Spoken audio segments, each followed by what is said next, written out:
Sur cet axe routier, la circulation est dense, rapide, parfois effrénée. Mais à l'horizon, un danger se profile, inévitable.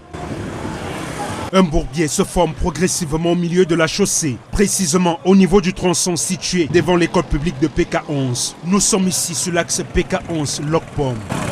Cette route est récente, moins de 8 mois que le chantier a été achevé. Mais les engins sont déjà revenus par ici, colmatés des nids de poules apparus ça et là, preuve d'un enrobé défaillant. Vous n'avez pas besoin d'avoir fait pont et... C'est dans la course.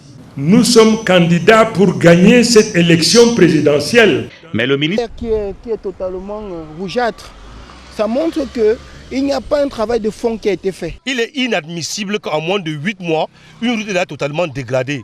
Avec ça, ce n'est pas supportable, ce n'est pas acceptable. C'est pour ça que nous ne voulons plus des régimes irresponsables pour nous diriger et nous voulons qu'il y ait un véritable changement dans ce pays. Charles Moncho, ingénieur pont et chaussée, était présent lors de la pose de la couche bitumineuse. Il affirme avoir dès le départ tiré la sonnette d'alarme sur la qualité douteuse des travaux réalisés. Un avertissement malheureusement ignoré par les responsables du chantier. J'ai fait beaucoup d'observations à cet endroit. Le sol est argilo-sablonneux. Donc il fallait d'abord faire un déblai et apporter un nouveau remblai drainant, et ce qui n'a pas été fait. L'épaisseur du bitume ne se donne pas au hasard.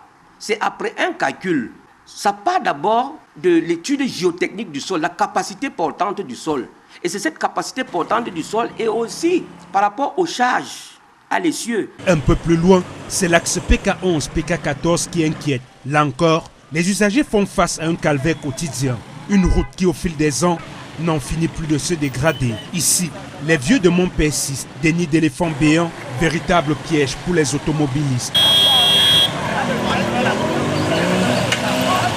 C'est seulement qu'il n'y a pas encore de morts, mais il y a tellement d'accidents qui se passent par ici là. Contraints de slalomer entre les cavités, de nombreux conducteurs n'ont d'autre choix que d'envahir les trottoirs, privant ainsi les piétons de leur espace. Chaque semaine, je suis au garage. Les tuyaux de carburant passent, les routines de...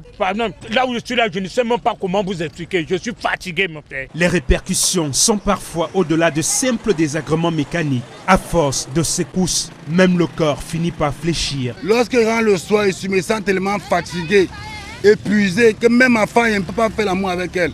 Parce que la moto m'a fini. Vraiment, il faut qu'il fasse quelque chose pour nous. Ce tronçon a pourtant bénéficié de plusieurs campagnes de réhabilitation. Mais à chaque fois, c'est le statu quo.